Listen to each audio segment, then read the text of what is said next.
আসসালামু আলাইকুম সবাইকে। আজকে আমরা পড়বো হচ্ছে লজিক গেটের রিয়েল লাইফ কিছু অ্যাপ্লিকেশন। আমরা এই স্লাইডটার মধ্যে প্রথম দেখতে পারতেছি যে আমরা লজিক গেট বিভিন্ন পারপাস ইউজ করে থাকি। হতে পারে বিভিন্ন সিকিউরিটি পারপাস বা সাধারণত ডিজিটাল যে সার্কিট গুলা কম্পিউটারে ইউজ করা হয় সেই ক্ষেত্রে এই লজিক গেট গুলা আমাদের কাজে আসে। সার্কিটের ভিতরে এই লজিক গেট গুলো থাকে। এখন আমরা এই স্লাইডটার মধ্যে দেখতে পারতেছি যে দুইটা কন্ডিশন দেওয়া আছে, একটা হচ্ছে পার্সন সেন্সর, একটা হচ্ছে অ্যালার্ম সুইচ। কন্ডিশনে বলা আছে যখন if the both person sensor and the alarm switch are on, then the verger alarm is activated. That means a person sensor and alarm sensor দুইটাই যখন অন থাকবে তখন এই অ্যালার্মটা বেজে উঠবে। দুইটাই যখন অন থাকবে দ্যাট মিনস দুইটার ভ্যালু যখন ওয়ান তখন কি এন্ড গেটে আমরা কি করছি, যখনই দুইটার ভ্যালু ওয়ান হবে তখন আমার আউটপুট ওয়ান আসবে। যদি একটা জিরো হয়ে যায় এন্ড গেটে সেই ক্ষেত্রে আমার আউটপুট জিরোই আসবে। তো এন্ড গেটের ক্ষেত্রে পার্সোনাল সেন্সর আর অ্যালার্ম সেন্সরের মান যখন ওয়ান তখনই আমার অ্যালার্মটা বেজে উঠবে। তার মানে আমরা বুঝতে পারলাম যে এখানে সেন্সরের উপর একটা উদাহরণ দিলাম, সাধারণত এন্ড গেট দ্বারা যেটা বোঝানো হয়েছে স্লাইডটার মধ্যে। এরপর আসি অর গেট। আমরা সবাই জানি অর গেটে যদি দুইটা ইনপুটের মান জিরো হয় তাহলে আমাদের আউটপুট জিরো আসে। এই ক্ষেত্রে আমরা ট্রুথ টেবিলটা দেখতেছি, যখন অর গেটটা হচ্ছে অনেকটা যোগের মতো। যখন দুইটা ভ্যালু অর গেটের ক্ষেত্রে জিরো হবে সেই ক্ষেত্রে আমার ইনপুট আউটপুটটা জিরো আসবে। কিন্তু কোনো একটা ভ্যালু যদি ওয়ান থাকে সেই ক্ষেত্রে আমার অর গেটের ক্ষেত্রে আউটপুট ওয়ান আসবে। এটা আমরা সবাই জানি। অর গেট দুই ইনপুটেরও হতে পারে, তিন ইনপুটেরও হতে পারে। তিন ইনপুটের ক্ষেত্রেও ব্যাপারটা সেম। এখন আমরা কিভাবে বুঝবো যে তিন ইনপুটের ক্ষেত্রে আমার কত আউটপুট সংখ্যা কতগুলো হবে বা ইনপুট কতগুলো হবে? সেই ক্ষেত্রে আমরা হিসাব করবো two to the power n সংখ্যক। যদি তিনটা ইনপুট হয় তাহলে আমার আউটপুট আসবে two to the power n সংখ্যক। Two to the power n that means two to the power three, মানে হচ্ছে আট। আমার আউটপুট আসবে আটটা। আর যদি দুইটা হয় ইনপুট তাহলে আউটপুট কয়টা আসবে? Two to the power n equals to two to the power two, মানে হচ্ছে চারটা আউটপুট আসবে। এই যে এখানে আমরা একটা অ্যানিমেশন দেখতে পাচ্ছি, এখানে দেখতে পাচ্ছি অর গেটের ক্ষেত্রে সবুজ বাতি দ্বারা ওয়ান আর লাল বাতি হচ্ছে অফ। যখন দুইটাই লাল অর গেটের ক্ষেত্রে তখন কোনো আউটপুট নেই। যখন একটা ভ্যালু ওয়ান মানে একটা সবুজ বাতি থাকবে তখনই আমার আউটপুটটা সবুজ হচ্ছে, মানে হচ্ছে আউটপুটে হয়তো কোনো বাতি আছে, বাতি জ্বলতেছে আউটপুট।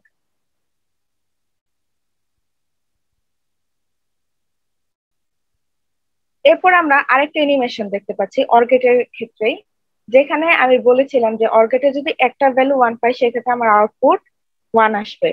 এই লজিক গেটের মধ্যে সবগুলা ভ্যালুই জিরো, মানে হচ্ছে সবগুলাই অফ। এজন্য অ্যালার্ম বাজবে না। এখানে ক্রস সাইন দ্বারা সেটাই বোঝানো হচ্ছে। আমরা এতক্ষণ যে লজিক গেট গুলা সম্পর্কে পড়লাম বা আমরা সবসময় বই দেখে আসছি যে বিভিন্ন and or XOR not gate, এগুলা সাধারণত রিয়েল লাইফ দেখতে অনেকটা এরকম।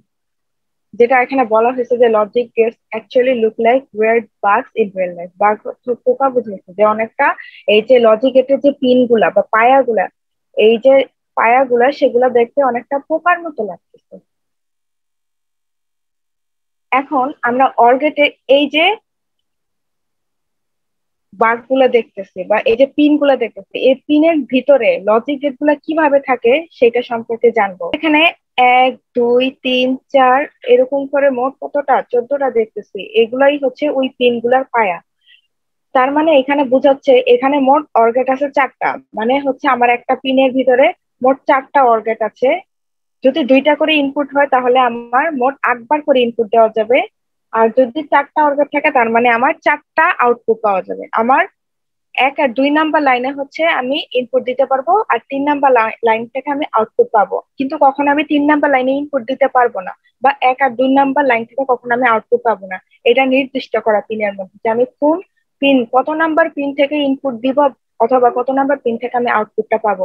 সেম এখানে 4 আর 5 নাম্বার হচ্ছে ফিক্সড করা, সরি 5 আর 6 নাম্বার হচ্ছে ফিক্সড করা ইনপুটের জন্য, আর 4 নাম্বার হচ্ছে আউটপুটের ক্ষেত্রে ইউজ করা হয়। তারপরে 13 আর 12 নাম্বার ইনপুটের জন্য, 11 নাম্বারটা হচ্ছে আউটপুটের জন্য।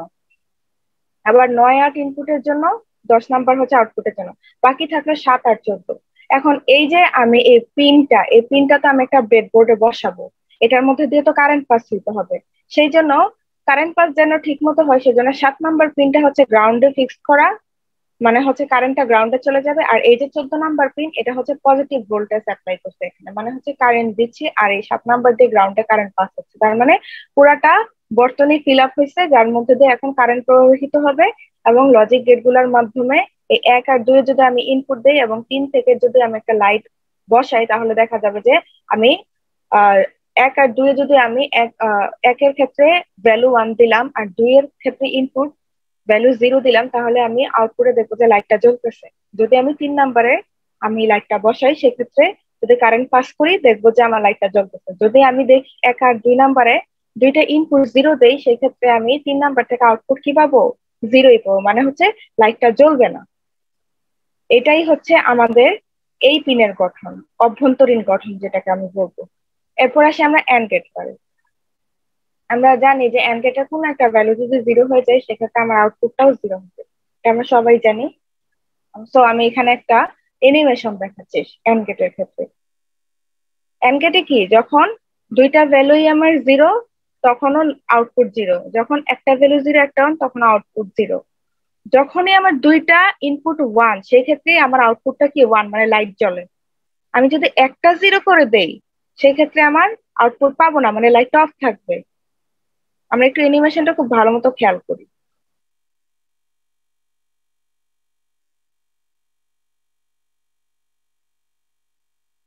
বাস্তব জীবনে কিন্তু আমরা এইভাবেই এই পিনের মাধ্যমে কারেন্ট পাস করে ইনপুট দিয়ে, এইরকম সুইচ থাকে আমাদের ব্রেডবোর্ডে, এরকম সুইচ থাকে, সুইচের মাধ্যমে আমরা ইনপুট দিতে পারি এবং কারেন্ট পাসের মাধ্যমে আমরা কোনো লাইট ফিক্স করে সেখানে আমরা আউটপুটটা দেখতে পারি। আর আউটপুটটা যে সঠিক, এটা আমরা বুঝবো কিভাবে? ওই যে আমরা ট্রুথ টেবিল বের করি, সেই ট্রুথ টেবিলের সাহায্যে আমরা বুঝতে পারবো যে আমাদের আউটপুটটা সঠিক কিনা। এবার আসি আমরা নট গেট। নট গেট সম্পর্কে জানো, আমরা জানি নট গেট একটা পূরক হিসেবে কাজ করে, যদি ইনপুট 0 দিয়ে আউটপুট 1 এবং ইনপুট 1 দিলে আউটপুট 0। এখানে আমি একটা অ্যানিমেশন দেখলেই সহজে ক্লিয়ার হয়ে যাব। যখন আমার এখানে সুইচটা নিচে নামানোর অর্থই হচ্ছে ইনপুট 0 দেওয়া। ইনপুট 0 দিলে নট গেটের মাধ্যমে সেটা পূরক হয়ে 1 হয়ে যাবে। 1 হওয়া মানে হচ্ছে কারেন্ট প্রবাহিত হবে, দ্যাট মিন্স বাতি জ্বলবে। আর যখন আমি সুইচটা উপরের দিকে দিব, সুইচটা হচ্ছে কালো কালারের, তখন আমার বুঝাবে যে আমি ইনপুট 1 দিলাম। ইনপুট 1 দিলেও নট গেটের মাধ্যমে সেটা উল্টা হয়ে 0 হয়ে যাবে, তার মানে বাতিটা আমার নিভে যাবে। আমরা একটু অ্যানিমেশনটা ভালো মতো খেয়াল করলেই ব্যাপারটা ক্লিয়ার হয়ে যাবে।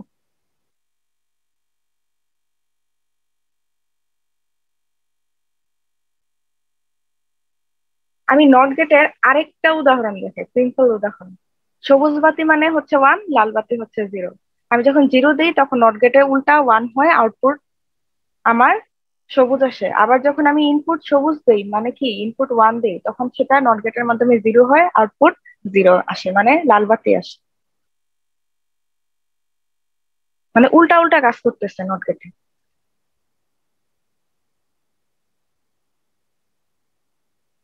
এবার আসি আমরা পিন ডায়াগ্রাম। এটাও খুবই সহজ। নট গেটে আমি হচ্ছে একটা করে ইনপুট দিতে পারবো। 1 নাম্বার পিনে ইনপুট, 2 নাম্বার পিন থেকে আউটপুট পাবো। আবার 3 নাম্বারে ইনপুট, 4 থেকে আউটপুট পাবো। আবার 5 নাম্বারে ইনপুট, 6 থেকে আউটপুট পাবো। এইভাবে আমরা মোট ভিতরে 6টা নট গেট আছে। তাহলে আমরা 6 বার ইনপুট দিতে পারবো এবং 6টা আউটপুট পাবো। এই 1, 2, 3, 4 এগুলা হচ্ছে পিনের যে পা গুলা ছিল, সেই পিনের পা গুলা বুঝাচ্ছে। এখানে ছিল মোট 14টা, এই পাশে 7টা, এই পাশে 7টা, মোট 14টা পা। আর এখানে 7 নাম্বার হচ্ছে আমি গ্রাউন্ডে কারেন্ট পাস করে দেবো, ভিসিসি মানে হচ্ছে এখানে পজিটিভ ভোল্টেজ সাপ্লাই দেবো 14 নাম্বার পিন। আচ্ছা, এবার আমি বলেছিলাম যে আমরা এই যে পিন গুলা, সেগুলা হচ্ছে রিয়েল লাইফে এরকম সার্কিট, এই যে সাদা কালারের যে একটা বোর্ড দেখতে পাচ্ছি, এটাই হচ্ছে গিয়ে ব্রেডবোর্ড। এখানেই আমরা বিভিন্ন পিন বসাই, যে এখানে এই যে সেই পিনটা বসালাম এবং এই যে পায়াগুলা ব্রেডবোর্ডের মধ্যে সুন্দর করে সেট করা হয়েছে। তারপর এখানে আমরা এখানে রেজিস্টার ইউজ করছি, তারপর আউটপুটের জন্য এখানে একটা লাইট ইউজ করছি। এই যে দেখো এখানে হচ্ছে আমরা তারের মাধ্যমে কানেকশন দেওয়া হয়েছে, এটা আমরা নট গেটের মাধ্যমে একটা লাইট জ্বালাইলাম, মানে হচ্ছে ইনপুট দিলাম, দেন আউটপুট কি পাইলাম, ইনপুট যদি 0 দেয় আউটপুট 1, মানে হচ্ছে আমার বাতিটা জ্বলবে। তো এই রিয়েল লাইফে এরকম ব্রেডবোর্ডের মধ্যে এই পিন গুলা ইউজ করে এইভাবে আমরা সাধারণত লজিক গেট গুলা কাজে লাগাই। এবার আসি আমরা এক্সঅর গেট। এটার ট্রুথ টেবিলটা হচ্ছে, যদি বেজোড় সংখ্যক 1 থাকে সেই ক্ষেত্রে আমার আউটপুট হবে 1, না হলে 0 হবে। এর নিচে হচ্ছে জোড় সংখ্যক 1, সেই জন্য আউটপুট 0। দুইটা 0 থাকলে 0। আর যদি বেজোড় সংখ্যক 1 থাকে, বেজোড় সংখ্যা কি 1, 3, 5, এগুলো হচ্ছে বেজোড় সংখ্যা, বেজোড় সংখ্যক 1 থাকলেই তখন আমার আউটপুটটা 1 আসবে। যদি জোড় সংখ্যক 1 থাকে সেক্ষেত্রে আউটপুট 0 হবে। আর এক্সর গেটে আমার এ এক্সর বি, এইটার ফুল সূত্রটা কি, এ বি বার প্লাস এ বার বি। এইবার আমরা এক্সর গেটের একটা অ্যানিমেশন দেখতেছি। এখানে যখন বেজোড় সংখ্যক 1, মানে হচ্ছে তোমার উপরের যে বাতি সেটা উপরের পার্ট, এই উপরের পার্টটুকু দ্বারা ইনপুট 1 বুঝায়, আর নিচের পার্টটুকু ইনপুট 0 বুঝায়। যখন আমার বেজোড় সংখ্যক 1 হবে তখনই আমার আউটপুট 1 আসবে এক্সর গেটে।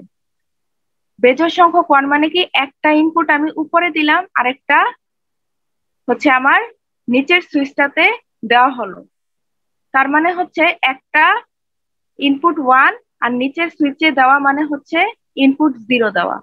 তার মানে যদি উপরে নিচে হয় সেই ক্ষেত্রে আমার বাতিটা কিন্তু জ্বলে, কিন্তু দুইটাই যদি ইনপুট 1 দেওয়া হয় সেই ক্ষেত্রে কিন্তু বাতিটা অফ থাকে, বা দুইটাই যদি 0 দেওয়া হয় সেক্ষেত্রেও কিন্তু আর বাতিটা অফ থাকে। বাতিটা শুধুই মাত্র তখনই জ্বলে যখন একটা 1, একটা মাত্র ইনপুটে 1 দেওয়া থাকে। আমরা এটা একটু ভালো মতো অ্যানিমেশনটা খেয়াল করি। এই যে এখন 1 দেওয়া হয়েছে, বাতি জ্বলে, আবার নিভে গেছে, কারণ দুইটাই 0, দুইটাই 1।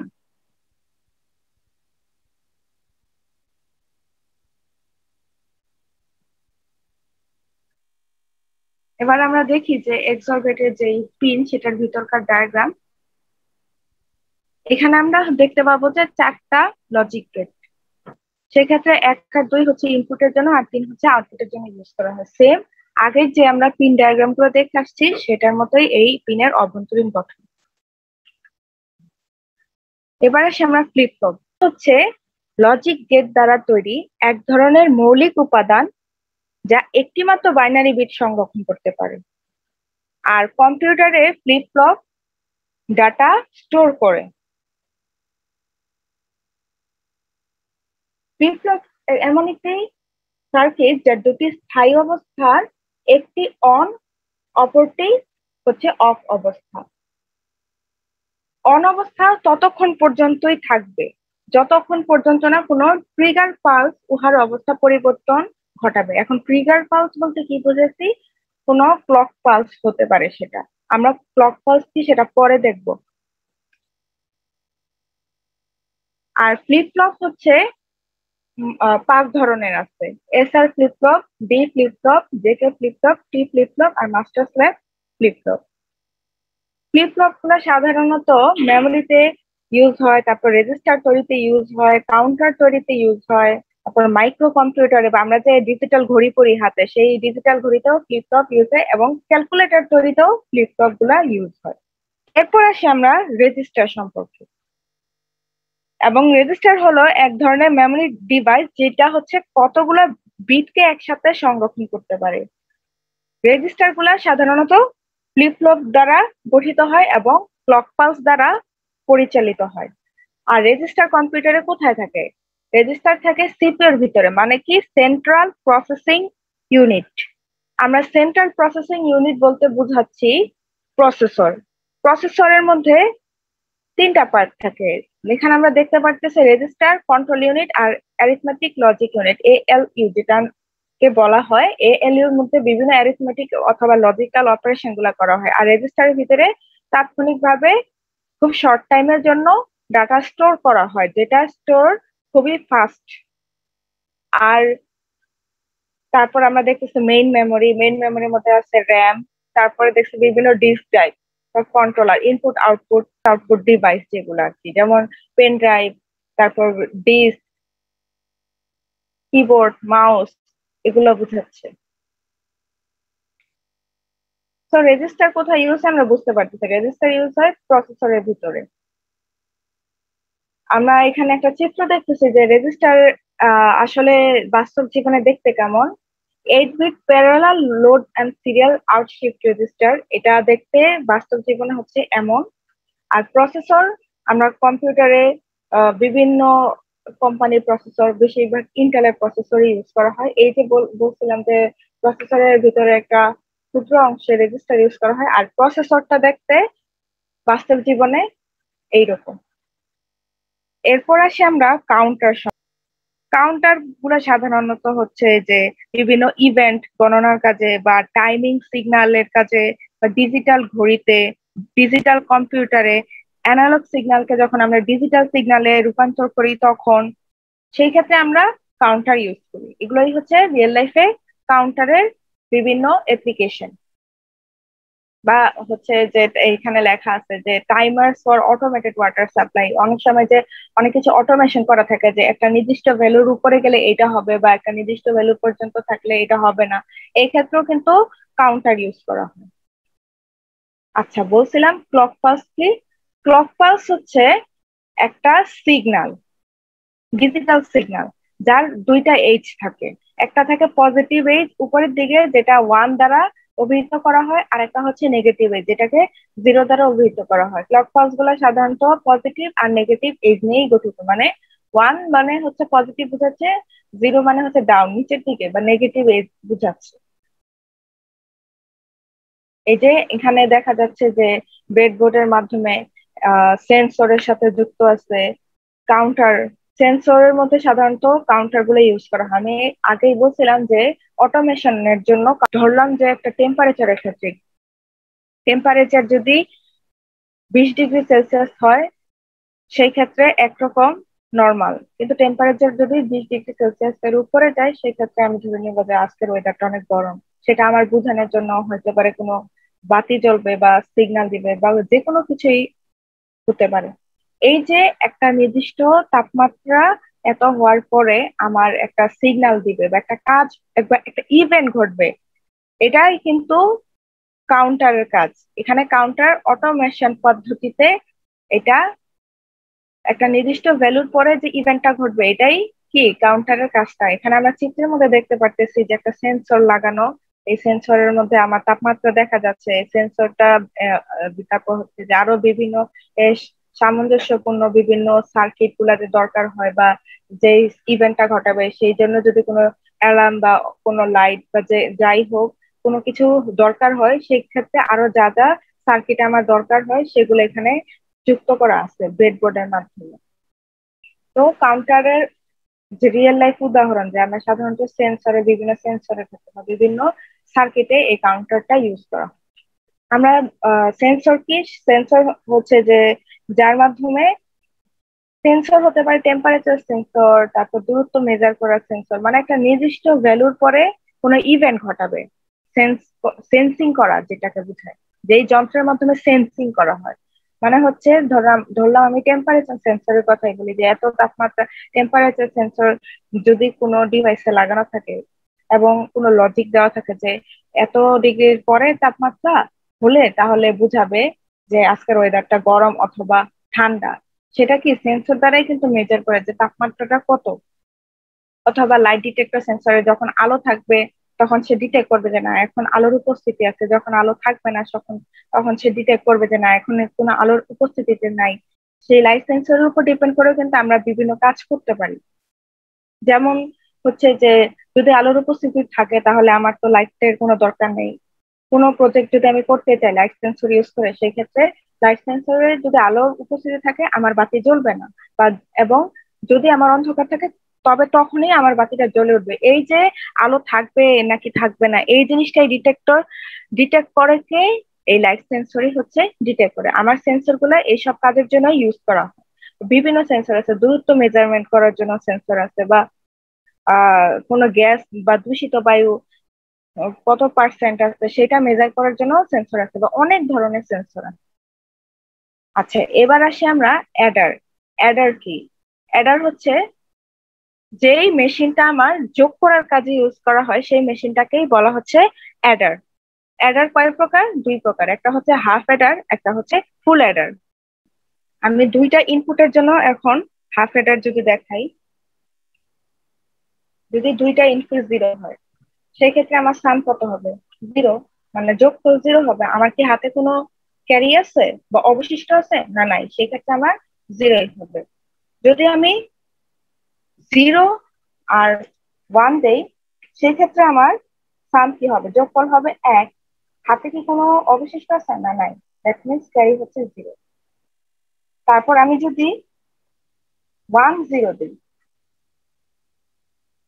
এক্ষেত্রে আমার সাম ওয়ান, ক্যারি জিরো, কোনো ক্যারি অবশিষ্ট নাই। এরপর যদি আমি ওয়ান ওয়ান দিই, ওয়ান ওয়ান মানে এক আর এক, বাইনারিতে এক আর এক যোগ করলে কত হয়? ওয়ান জিরো হয়, ওয়ান। সেক্ষেত্রে হচ্ছে ওয়ান জিরো, জিরো আর হাতে কত অবশিষ্ট থাকে? ওয়ান অবশিষ্ট থাকে। এখানে আমি একটা ক্যারি পাইছি। এখন হাফ অ্যাডারের জিনিসটা দেখা যাচ্ছে যে আমরা জানতাম এখানে সামের ক্ষেত্রে কখন ওয়ান হয়েছে, যখন এখানে বিতে একটা ওয়ান, এতে একটা ওয়ান। আর সাম জিরো কখন হচ্ছে? যখন দুইটা ওয়ান।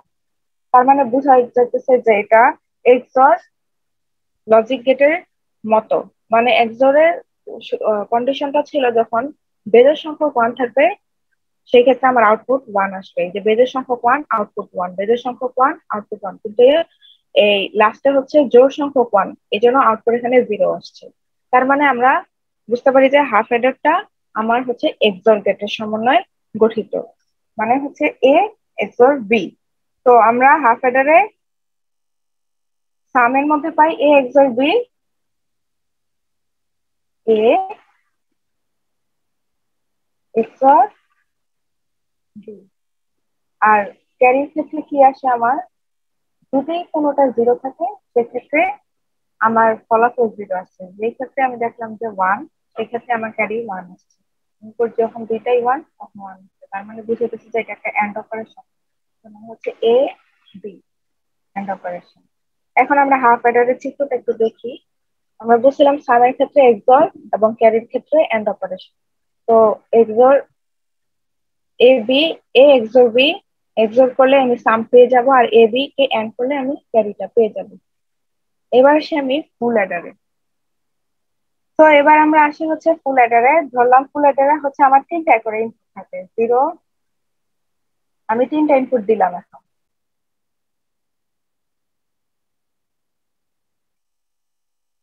আচ্ছা, তাহলে আমার যোগফল জিরো জিরো জিরো ক্ষেত্রে জিরো, জিরো জিরো ওয়ানের ক্ষেত্রে ওয়ান, এই ক্ষেত্রে ওয়ান, যোগ করলে কি হয়? এই ক্ষেত্রে কি হবে আমার? এই ক্ষেত্রে আমার হবে হচ্ছে ওয়ান আর ওয়ান যোগ করলে কত হয়? ওয়ান জিরো, ক্যারি হাতে থাকে এক। আবার এই ক্ষেত্রে কোনো হাতে থাকে না, ক্যারি আমার জিরো থাকে। এক্ষেত্রে ওয়ান আর ওয়ান যোগ করলে জিরো, হাতে কত থাকে? এক। ওয়ান আর ওয়ান এখানে ক্ষেত্রেও যোগ করলে ওয়ান জিরো হয়, তাহলে আমার হাতে থাকে এক। আর এই ক্ষেত্রে ওয়ান ওয়ান ওয়ান যোগ করলে কত হয়? ওয়ান আর ওয়ান। তো তার মানে হচ্ছে সামও ওয়ান, কেরিও ওয়ান। আর এগুলো তো সবগুলো হচ্ছে জিরো ছিল।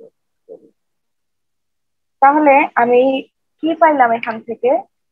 আমার সাম কখন কখন ওয়ান, সাম সেগুলো আমরা দেখি যে কোন কোন ইনপুটের জন্য আমার সামের ভ্যালু ওয়ান হচ্ছে।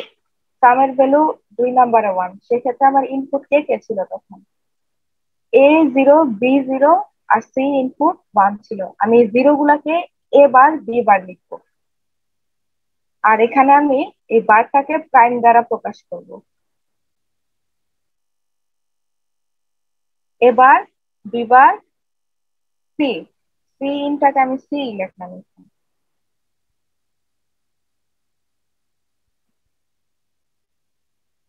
তারপরে সামের ইনপুট হচ্ছে ওয়ান কোনটার জন্য, সামের ইনপুট ওয়ান হচ্ছে আবার এ, এ বার বি সি বার, এবার বি সি বার।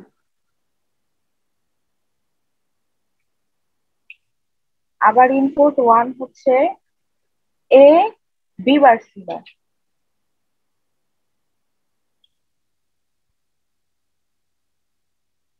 আবার ইনপুট ওয়ান হচ্ছে এ বি সি, এই তিনটার ক্ষেত্রে। তাহলে এবার আসি আমি কেরির ক্ষেত্রে।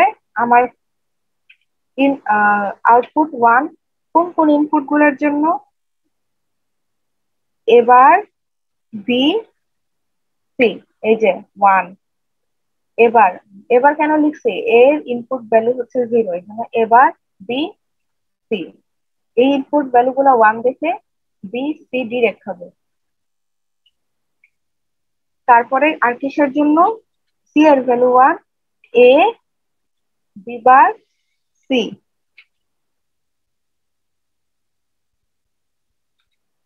A B C bar.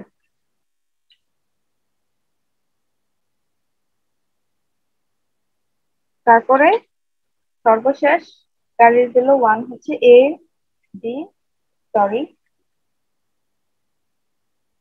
A B C. এই ক্ষেত্রে দেখা যাচ্ছে যে সাম আর ক্যারি যখন কোনো ডেভেলপার এই লজিক সার্কিটটা গঠন করবে, তখন তাকে অনেকগুলো লজিক গেট ইউজ করতে হবে। এখানে এন্ড, এন্ড এর জন্য এন্ড অপারেশন, এই বার বলতে কিন্তু নট বুঝেছে, নট লজিক গেট ইউজ করতে হবে, এন্ড ইউজ করতে হবে, তারপর এখানে অর গেটও ইউজ করতে হবে এই ক্লাসের জন্য। তাহলে অনেকগুলো লজিক গেট সে ইউজ করবে এবং তার কস্টটা অনেক বেড়ে যাবে, এবং ক্যারির ক্ষেত্রেও সেম। তাহলে তার উচিত তার কস্টটাকে কমানো এবং লজিক গেটের সংখ্যা কমানো। এই লজিক গেটের সংখ্যা এবং কষ্টের সংখ্যা কমানোর জন্য আমরা হচ্ছে সাম এবং ক্যারির যে মান আসছে সে মানটাকে আমরা সরলীকরণ করব। তো সামের যে মান সেটা আমরা একবার লিখি, যেহেতু সামের মানটা আমরা এই পেজে করি। এইখান থেকে আমরা কি করব, এই এই দুইটা মান থেকে আমরা এবার কমন নিব। আমরা সামের এসটা রিপিট না করি, এবার যদি কমন নেই থাকে কি, এবার যদি কমন নেই থাকে হচ্ছে B bar plus C bar,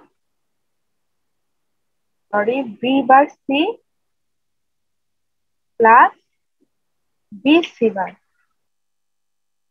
তারপরে আমরা আবার এখান থেকে যদি এ কমন নেই, এটাকে কমন নেই, তখন আমার কি থাকে, বি বার সি বার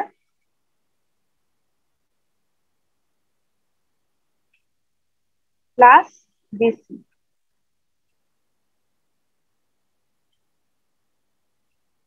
আমরা দেখতেছি বি, আমরা মনে আছে এক্সক্লুসিভ এ এক্সক্লুসিভ এর সূত্রটা কি, A bar B plus A B bar. তো এখানে দেখতেছে B bar C plus B C bar, তার মানে বি এক্সক্লুসিভ সি সূত্রে পড়ে গেছে এটা। তো লিখলাম এবার, এবং আমরা সূত্রটা লিখি সি প্লাস এ, এটাও কিন্তু একটা সূত্রে পড়ে গেছে। এই সূত্রটা কিসের সূত্র, সেটা হচ্ছে বি এক্সক্লুসিভ সি হোল বার।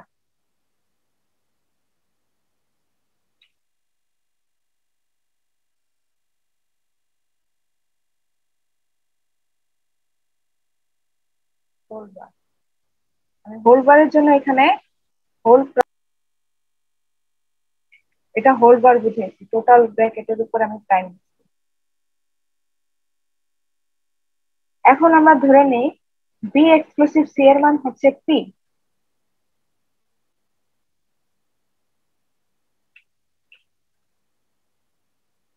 তাহলে আমরা আবার দেখতেছি যে A bar P plus A P bar, তার মানে এটা একটা সূত্রের মধ্যে পড়ছে, মানে A exclusive or P, A exclusive or P. তাহলে আমরা পি এর মানটা বসাই দিই, A exclusive or B. P এর মান কি ছিল, বি এক্সক্লুসিভ সি ছিল না, বি এক্সক্লুসিভ সি। তো এস সমান সমান আমরা এটা পাইলাম সরল করার মাধ্যমে। এবার আমরা আসি ক্যারির জন্য।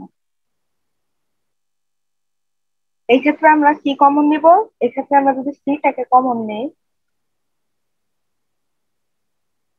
তাহলে কি থাকে, এবার বি প্লাস এ বি বার। আর এখান থেকে যদি আমি এ বি কমন নিই তাহলে কি থাকে, সি বার প্লাস সি।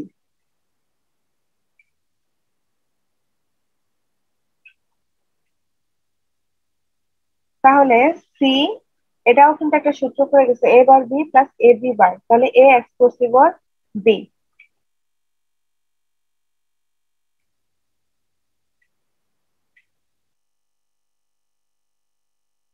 আর হচ্ছে সি বার প্লাস সি মানে কি ওয়ান, এ বার প্লাস এ মানে হচ্ছে কি সূত্র ছিল আমরা ওয়ান করছি, তাহলে এ বি ইন্টু ওয়ান, তার মানে হচ্ছে এ বি। তাহলে আমরা সি ক্যারি সমান সমান সরল করার পরে কি পাইলাম, এটা পাইলাম। এখন আমাদের লজিক গেটের সংখ্যা কিন্তু অনেক কমে আসছে আগের থেকে। আগে আমরা লজিক গেটের মধ্যে হচ্ছে অনেকগুলো gate, and gate, not gate, তারপরে এক্সঅর গেট ইউজ করতে হতো, অর গেটও ইউজ করতে হয়েছে। এখন আমরা শুধু এক্সঅর গেট ইউজ করবো, আর একটা হচ্ছে অর গেট। তো আমি যদি এখন ক্যারির মান এটা আর হচ্ছে সামের মান এটা ধরি, তাহলে আমার চিত্রটা কেমন হবে, যে এই ইকুয়েশনটা আমি এতক্ষণ করলাম, আমার চিত্রটা হবে ফুল এডারের ক্ষেত্রে এটা। আমরা সাম কি বের করছিলাম, এ এক্সক্লুসিভ বি এক্সক্লুসিভ আর সি। এই যে সামের মান ছিল এটা, আমাদের সাম এই চিত্রের মাধ্যমে পাওয়া হয়ে গেছে। তাহলে আমরা ক্যারির মান কি পাইছিলাম, ক্যারির মান পাইছিলাম C into A exclusive B plus A B. তাহলে এটা আমরা কিভাবে করবো, বিটা এন্ড অবস্থায় আছে আর এ বি এর সাথে বি এন্ড অবস্থা আছে, সেটা এটার সাথে অর যোগ অবস্থায় আছে। এটা আমি এখন কিভাবে পাবো, এই যে এ বি এন্ড করার পর আমি এ বি পাইছি, আর এখান থেকে আমি ওই যে আগে এক্স করে এ এক্সপ্লোসিভ বি পাইছি, এখান থেকে এ এক্সপ্লোসিভ বি আর এ সি দুইটা মিলায়ে আমি কি পাইলাম, এখানে গেটটাতে ভুল আছে, এখানে আমার হবে A exclusive B exclusive C, এখানে হবে অর গেট হবে একটা, এখানে ভুলে এন্ড গেট দেওয়া আছে চিত্রের মধ্যে, এইটা হবে অর গেট। তাহলে A exclusive or B exclusive or C আসবে। তখন এইটা আর এই যে এবি পাইছি, এই দুইটাকে যদি আমরা অর গেটের মাধ্যমে দেই তাহলে আমরা এই প্লাস পাবো, প্লাস এবি, এই ক্যারির অ্যান্সারটা পেয়ে যাব। আর আমরা দেখি যে ফুল অ্যাডার থেকে হাফ অ্যাডার থেকে ফুল অ্যাডার কিভাবে বাস্তবায়ন করছে। হাফ অ্যাডারের যে চিত্রটা প্রথমে, সেই চিত্রটা মাধ্যমেই কিন্তু ফুল অ্যাডারটা বাস্তবায়ন করা হয়েছে। এই চিত্রটা ভালো মতো খেয়াল করলে বোঝা যাবে যে ফুল অ্যাডার কিভাবে হাফ অ্যাডারের মাধ্যমে বাস্তবায়ন করা হয়।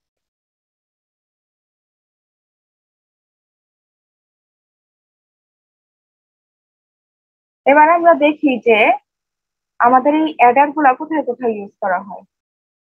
বিভিন্ন হচ্ছে যে বিভিন্ন চিপ থাকে কম্পিউটার ভিতরে, সেগুলোর ভিতরে ইউজ করা হয়।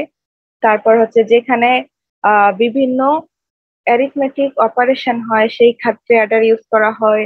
তারপরে এএলইউ অ্যারিথমেটিক লজিক ইউনিট, যেটা আমি সিপিইউর মানে প্রসেসরের ভিতর থাকে সেইটার ভিতরে অ্যাডার ইউজ করা হয়। এছাড়াও বিভিন্ন কম্পিউটারের যে আদার্স পার্ট গুলো আছে বা প্রসেসরের যে আদার্স পার্ট গুলো আছে যেগুলো হচ্ছে যে অ্যাড্রেসিং করে অথবা বিভিন্ন টেবিল ইন্ডিকেট করে বা ক্যালকুলেশন করে, সেই ক্ষেত্রেও এই অ্যাডার ইউজ করা হয়। এখন আমরা পড়বো হচ্ছে এনকোডার। এনকোডার কি? এনকোডার হচ্ছে আমরা কিবোর্ড থেকে সিপিইউতে অথবা মাউস থেকে সিপিইউতে যে কানেকশনটা, সেই ক্ষেত্রে আমরা এনকোডার ইউজ করি। এনকোডার কি করে? মানুষের ভাষাকে কম্পিউটারের ভাষায় রূপান্তর করে। আর ডিকোডার কি করে? তার উল্টা কাজটা করে, কম্পিউটার ভাষাকে বা বাইনারি ভাষাকে মানুষের ভাষায় রূপান্তর করে। আমি এখন একটা উদাহরণ দেই, সেটা হচ্ছে আমরা যখন কিবোর্ডে প্রেস করি তখন সেটা কি করে, এই এনকোডারের সাহায্যে এটা একটা বাইনারি সংখ্যায় রূপান্তর হয়, তারপরে কম্পিউটারের ভিতরে প্রসেসিং হয় এবং যে সিপিইউ, সেই সিপিইউর সাহায্যে ডিকোডারের মাধ্যমে এই বাইনারি সংখ্যাটা মানুষের ভাষা বা এই যে আমি প্রেস করছি সেই ভাষায় রূপান্তরিত হয়ে আমাকে মনিটরে ফলাফলটা দেখায়। এই এনকোডিং আর ডিকোডিং এর মাঝখানে যে সময়টা হচ্ছে সেটা ন্যানো সেকেন্ড সময় নেয়, যে কারণে আমরা বুঝতে পারি না যে এই কাজটা কত দ্রুত করা হয়েছে। এনকোডারের ক্ষেত্রে 2n সংখ্যক ইনপুট লাইন থাকে, n সংখ্যক আউটপুট লাইন থাকে। 2n কি? যদি আমার 2 সংখ্যক ইনপুট লাইন থাকে, মানে হচ্ছে 4টা ইনপুট লাইন থাকে, তাহলে আমার আউটপুট লাইন আসবে 2টা। আমার 2n 2 মানে হচ্ছে 4, তাহলে 4টা ইনপুট লাইন আর আউটপুট কত আসবে? ওই যে এন পাওয়ারটাই হবে আউটপুট, মানে হচ্ছে 2টা আউটপুট লাইন আসবে। যদি 2 সংখ্যক ইনপুট লাইন মানে হচ্ছে 8টা ইনপুট লাইন থাকে, সেক্ষেত্রে আমার আউটপুট আসবে 3টা। আর ডিকোডার হচ্ছে এনকোডারের উল্টা। যদি ডিকোডারে 3টা ইনপুট থাকে তাহলে আউটপুট আসবে 2n, মানে হচ্ছে 2 মানে 8টা আউটপুট আসবে। মানে এনকোডারের উল্টাটাই হচ্ছে ডিকোড। এনকোডারে ইনপুট সংখ্যা বেশি, আউটপুট সংখ্যা কম, আর ডিকোডারে ইনপুট সংখ্যা কম, আউটপুট সংখ্যাটা বেশি। এবার আমরা এনকোডার আর ডিকোডার কিভাবে কাজ করে সেটা দেখব। এনকোডারে আমার একই সময়ে একটা ভ্যালু 1 হতে পারবে, একই সময়ে কখনো 2টা ভ্যালু 1 হতে পারে না। আমরা এখন উদাহরণের মাধ্যমে বুঝতে পারবো। যদি ডি নট আমি 1 দেই, বাকি সবগুলো ভ্যালুই আমার 0 হবে ইনপুট।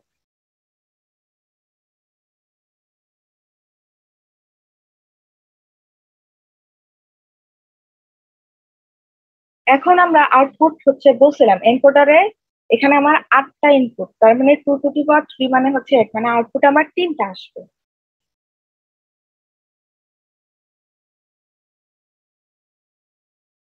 তো এখন একটা লাইন 1 মানে হচ্ছে একটা অন, বাকি সবগুলা লাইন অফ। কোন কোন ক্ষেত্রে আমার লাইনটা অন? সেক্ষেত্রে 0 0 নাম্বার লাইনে হচ্ছে অন, সেজন্য সবগুলা ভ্যালু আমার 0 হবে। সেকেন্ডটা হচ্ছে 1 নাম্বার লাইনে লাইনটা অন, সেক্ষেত্রে 1 নাম্বার লাইন অন হবে। তারপর 2 নাম্বার লাইন অন, 2 মানে কি? বাইনারিতে 1 0। তারপর 3 নাম্বার লাইন অন, 3 হচ্ছে বাইনারিতে 1 1। 4 নাম্বার লাইন অন, 4 বাইনারিতে কত? 1 0 0। তারপরে হচ্ছে 5 নাম্বার লাইন অন, বাইনারিতে 5 মানে হচ্ছে 1 0 1। তারপরে হচ্ছে এই যে 6 নাম্বার লাইন অন, মানে হচ্ছে 1 6 নাম্বার লাইনে, সেই বাইনারিতে 6 মানে হচ্ছে 1 1 0। 7 নাম্বার লাইনটা সবার লাস্টে অন, আর বাইনারিতে 7 বাইনারি কত?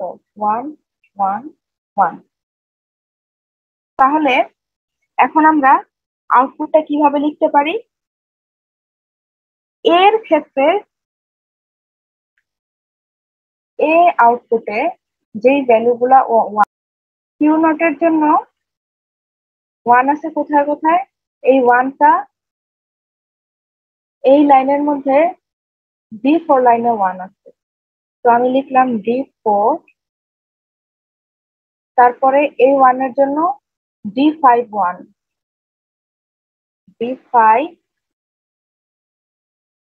D5 এই 1 এর জন্য D6,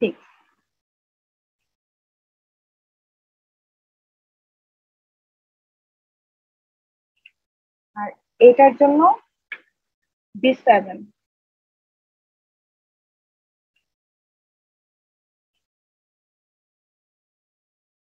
Q1 এ 1 আছে কোথায়? এইখানে 3 নাম্বার রোতে, 3 নাম্বার রোতে 1। এই ক্ষেত্রে ইনপুট লাইনের কোন ভ্যালুটা আমার 1? D2। তো D2 প্লাস, তারপরে 1 আছে হচ্ছে D3 তে, D3 প্লাস, তারপরে 1 আছে D6 এ, এই যে D6 এ, তারপরে আছে D7। এবার Q2 এ কোন কোন কোন ভ্যালু গুলো আমার 1 এর জন্য 1, এখানে 1 আছে D1 এ, তারপরে হচ্ছে D2, তারপরে D5, এই যে 1 হচ্ছে D5, সরি সরি ভুল হয়েছে, লেখাগুলো আসলে নিচে হবে, ভুলে এই জায়গায় চলে আসছে। D5, তারপরে 1 আছে হচ্ছে D7। আমরা এই আউটপুট গুলোর মাধ্যমেই এই লজিক গেটটা আঁকবো। আসলে এখানে যে চিত্রটা, সেই চিত্রটার মধ্যে একটু ভুল আছে।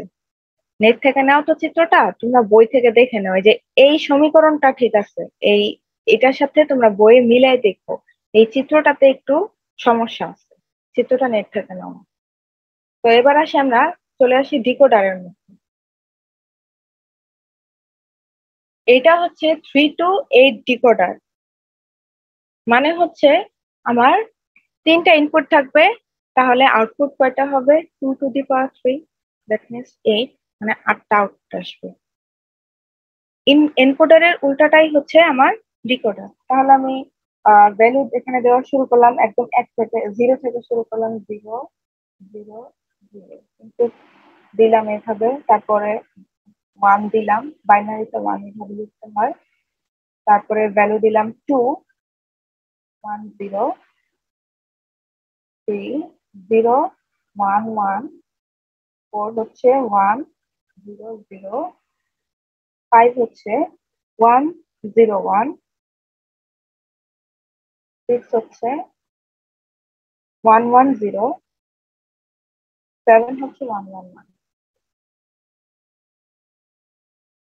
এই ইনপুট গুলার ক্ষেত্রে আমি আউটপুট গুলা কিভাবে লিখবো? Y0 যখন 1, তখন বাকি সবগুলা আমার অফ থাকবে। আবার ঠিক এনকোডার যেভাবে করছি, ডিকোডারটাও সেম, শুধু উল্টা।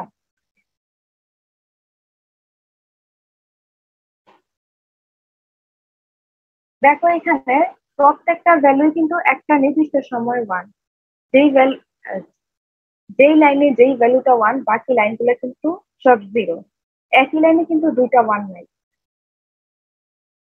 তাহলে এখন আমি কিভাবে এটা আউটপুটটা লিখতে পারি? 3টা ইনপুটের জন্য আমার Y0 এর মান হবে, Y0 যখন 1, তখন ABC 3টা ভ্যালু 0, মানে এ বার, বি বার, সি বার, আমরা এইভাবে লিখতে পারি। সরি, এখানে হবে না, এবার বারটাকে আমি প্রাইম সাইন দিয়ে লিখতে। Y1 এর জন্য এবার, B bar, C.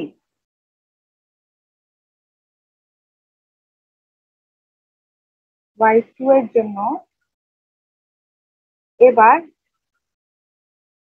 B, C বার।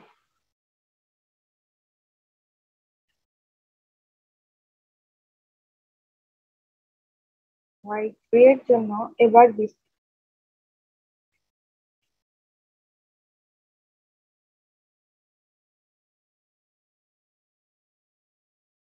Y4 এর জন্য এ, বি, সি বার, এ, বি বার, সি বার। 5 এর জন্য এ, বি বার, সি। 5 এর জন্য এ লাইনে এ, বি বার, সি। 6 এর জন্য এ, বি, সি বার। প্রবলেমের জন্য এ বি সি তিনটাই যেহেতু ওয়ান, তখন তাহলে আমার লজিক গেটটা কেমন হবে? প্রত্যেকটার জন্য একটা নট লাগবে, যেহেতু আমি এখানে বার ইউজ করছি। এর জন্য জন্য দুই জন্য ওয়াই নটের ক্ষেত্রে কি পাইছিলাম? এবার বিবার সি, মানে তিনটাই নট থেকে আমার লাইন যাবে।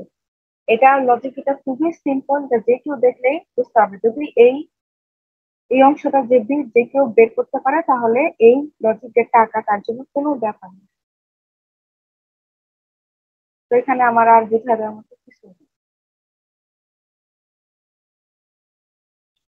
এখন আমি যদি দেখতে চাই যে এনকোডার আর ডিকোডার রিয়েল লাইফে কোথায় কোথায় ইউজ করা হয়, সেক্ষেত্রে আমি একটা উদাহরণ দিতে পারি যে আমাদের বিভিন্ন অর্গানাইজেশন এখন কোভিড-19 এর জন্য একটা সিস্টেম আছে, যে সিস্টেমে হচ্ছে আমার বডি টেম্পারেচারটা মেপে সবখানে প্রবেশ করতে চাই। যদি বডি টেম্পারেচার 100 ওভার থাকে বা 100 থাকে, সেক্ষেত্রে এন্টার এন্ট্রি রেস্ট্রিক্টেড হয়ে যায়।